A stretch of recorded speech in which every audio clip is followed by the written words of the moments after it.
UFC 326 has just wrapped up. Here is your full mount MMA recap. The entire White House card was announced tonight. In the main event, Ilia Topuria will defend the lightweight title against interim champion Justin Gaethje. In the co-main event, Alex Pereira is moving up to heavyweight and will face Cyril Gane for the interim heavyweight championship. Sean O'Malley is set to face Amin Zahabi. Mauricio Houthi will fight Michael Chandler. Bo Nickel is set to face Kyle Dawkins, and the card will be opened by Diego Lopez versus Steve Garcia. What do you guys think about the card? Do you think it's lived up to the hype? Post your opinions in the comments. You know, moving up and taking on a guy like Cyril Gane, the way that these two strike, it's going to be very, very interesting. And should he win the fight, then we figure out what's going on with Tom Aspinall, and it could be him versus Aspinall. Despite not being on the card, Conor McGregor posted this on X. He wrote a great card. #can't-wait. Ilia Topuria posted this photo to his Instagram after the news broke. In the caption, he wrote 18-0. Bo Nickel claims he tried to fight Colby Covington on the card. He responded to this post saying, "You should be fighting Colby Covington." Bo said, "I tried." He said, "Absolutely not." It was amazing. I kind of knew, but it's I'm not almost crying, but I'm very proud. I promise. Fight name is a hobby. A lot of people are going to say, how this fight come about? Here's the God honest truth. I told UFC, I would love to fight at the White House. I will fight anybody at the White House. I will fight Ilia. I will fight Islam. I will fight Khabib. No, but for real, I said I want to fight on the White House card. Please let me fight on the White House card. I don't care who it is. It's crazy how secret this card has been. I knew about this literally only like a week ago. I wasn't even sure. Once in a lifetime opportunity. America versus Canada. I'm pretty sure we whooped their hockey. Don't really watch it, but I heard that's true. But USA versus Canada, makes sense. I like it. I'm happy, I'm excited. On the prelims, Cody Garbrandt defeated Xiao Long via unanimous decision. It was a very strange fight, as Cody was kicked and kneed in the groin, which led to Long having 2 points deducted. At one point, Cody even needed a bucket and appeared to vomit into it before continuing the fight.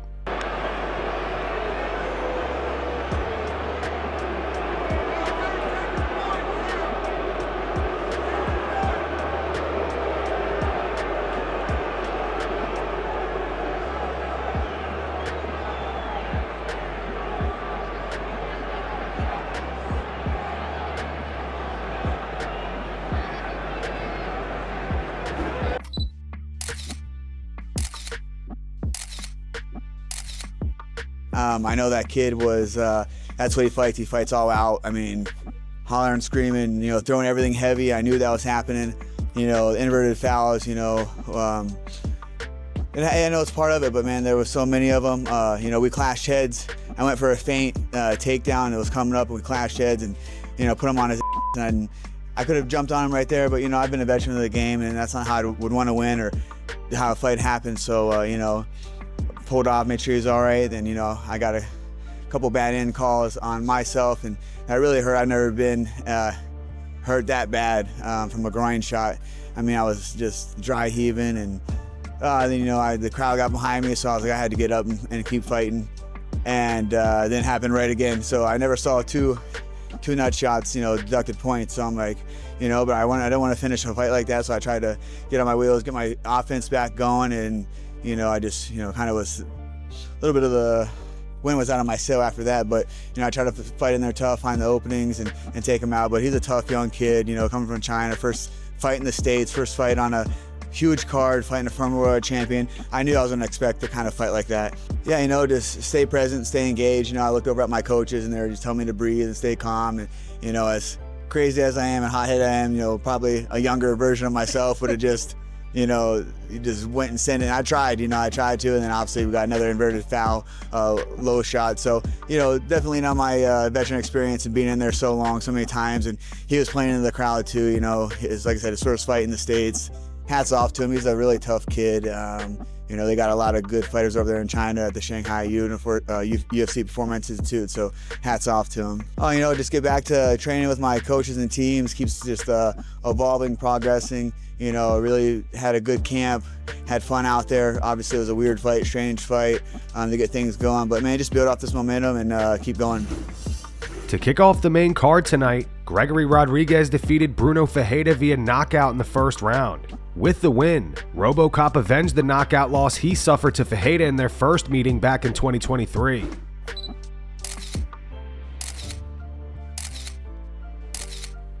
Terrence McKinney reacted saying that's how you take revenge right there. Gilbert Burns says clean performance by Gregory Rodrigues. And Bilal Muhammad says wow RoboCop. I feel so glad, man, you know. But yeah, I just proved to myself I'm a different fighter since there. And but I wish the best for Brunno. Brunno is a tough guy. I was really happy to face him, one more time. Right, was really fast, like a rematch in the UFC, like especially in this, you not see a lot. But yeah, I'm glad to face him one more time and get my, my win. So yeah, I'm happy, really happy. Well, I think everybody saw it, like my patience, and I always enjoy the fight, take my time. I love to be inside the octagon when that door's locked. It's just me and the other guy, and I have 15 minutes to play, to do what I love to do, what I choose to do, and yeah, I started to enjoy more my. For sure, I would like to fight a little bit longer, but I'm glad the hand connected was perfect and clean. Yeah, like I think it's that like patient and I think I'm enjoying a little bit more. Henry told me, Gregory, you don't need to start, fast or no rush. Take your time, work on the defense, get your space, and when you do that, you see when you can land your hand, and that's what was happening. And I said thank you, Henry, a lot. I just was taking my time, and then one shot was necessary. Yeah, now I will take my time. I will talk with my manager, but you guys gonna see RoboCop back in a moment. Drew Dober defeated Michael Johnson via TKO in the second round. Johnson now has 16 losses in the UFC. Dober is on a 2-fight winning streak and will likely face a top 15 opponent next.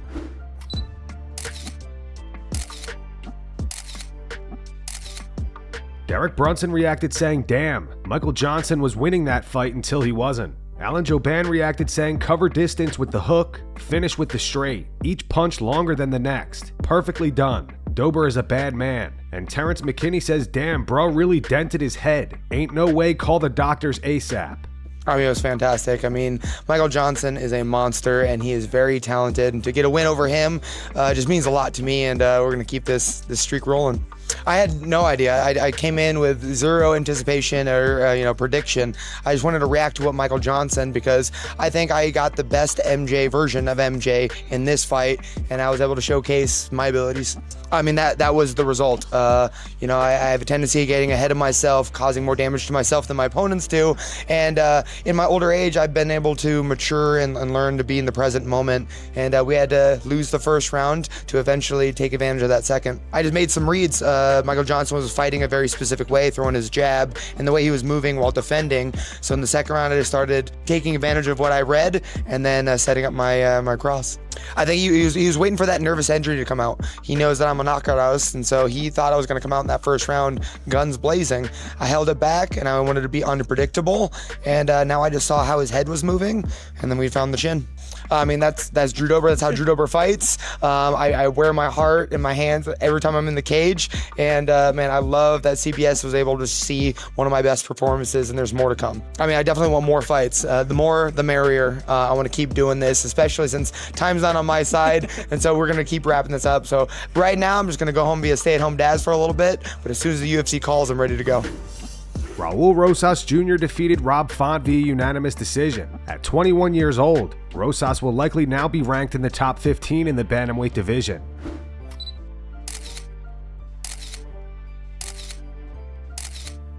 Brian Ortega reacted saying Rosas is looking great. Cub Swanson reacted saying Raul Rosas is giving me Benson Henderson vibes. Corey Anderson says, why do strikers, when they go to fight a wrestler, start trying to fight from a wrestling stance? You are not going to become a wrestler in one camp. Work defense, of course, but focus on sharpening your craft, striking, and make them pay. Horrible fight IQ by Rob Font. And Dylan Dennis reacted saying, always good seeing someone from the cast of The Goonies get a win.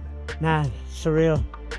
Because those are the type of fights I envision myself in when I came into the company, and still being 21 years old, but fighting the best of the best. And it coming to like not being a close fight, like you said, I passed the test with flying colors, man. It's just all the hard work I put throughout the whole years, you know.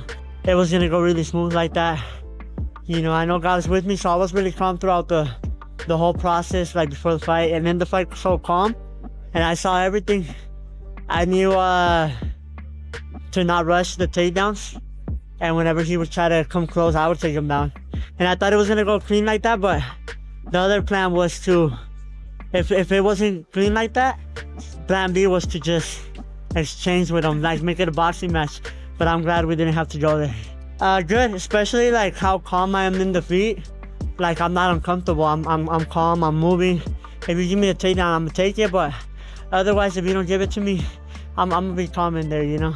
And I think I showed my maturity more than anything. It's crazy because it passed through my head like during the fight. I think it was first or second. And I was like, why are you so calm in my head? But I was like, you're experienced, you know, you're trying to stay calm, save energy, because we got 3 rounds. So I was like, all right. I was like, I'm going to do that too. You know, you're saving energy, I'm going to save some energy too. So then I started being relaxed again and just waiting for him to make a mistake. I won the top 10, baby. Whoever's going to get me closer to the belt. I think now I can count it with one hand how many fights I'm away from the belt if everything goes good. So I'm so happy. In the co-main event, Caio Borralho defeated Reinier de Ridder via unanimous decision. After the fight, Caio called out Dricus du Plessis.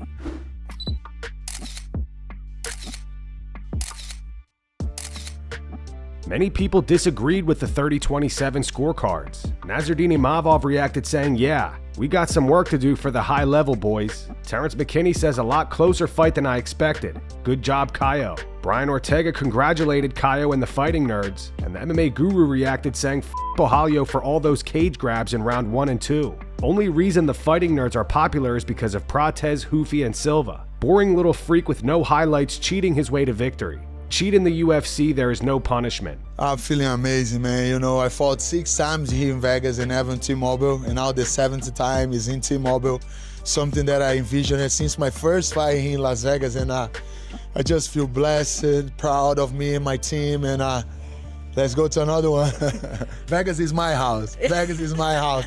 There's no way I lose here in Vegas. It was very important, you know, because I know right now I cannot say 100%, but on my mind, on my spirit, I was 100%. And when I'm feeling that way, I feel invincible, you know?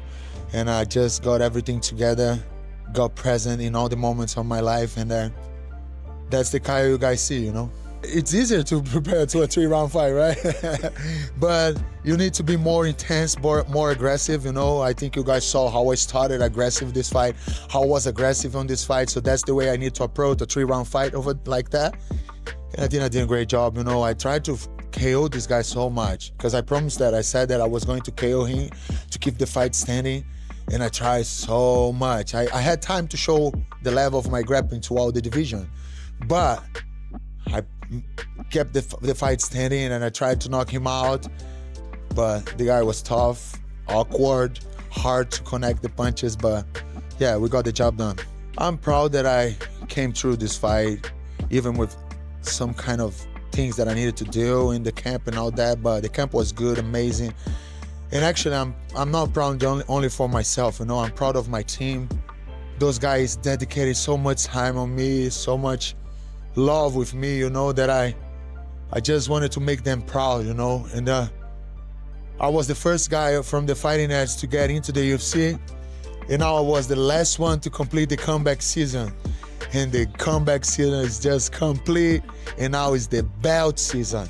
We're coming for their belt.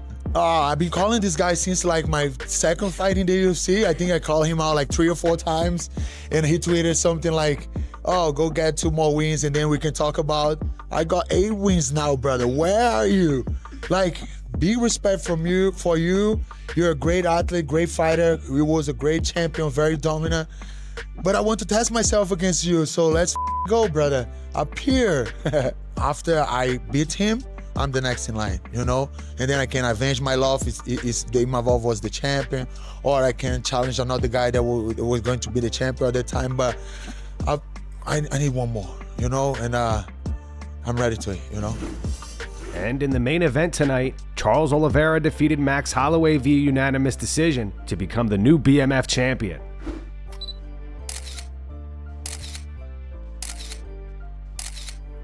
Many people in the MMA community were unhappy with the fight, calling it underwhelming, especially given that it was a BMF title bout with very little striking throughout. Conor McGregor reacted saying Daniel Cormier on Max on top. He should stall. LOL. He should have elbowed all the open targets. Payback. Stall. LOL. F off. Shockingly bad fight. I am shocked. Charles is a little Charlie. Very bad, Charles, very bad. Hang your head bad. Good luck. Don't crown that belt. Nate Diaz reacted saying, these guys all dorks fighting for my belt. You're welcome. He followed up saying, boring motherfuckers. Luke Rockhold says, I thought this was BMF belt. Ryan Garcia reacted saying, BMF or let's just roll on the ground the whole time. Kevin Holland says, okay, a little striking would be fun. The MMA Guru says, loving this fight, but this isn't what the BMF title is about. Someone's got to say it. Paulo Costa reacted saying, so boring. I understand you now, Dana. Terrence McKinney said, this is not BMF.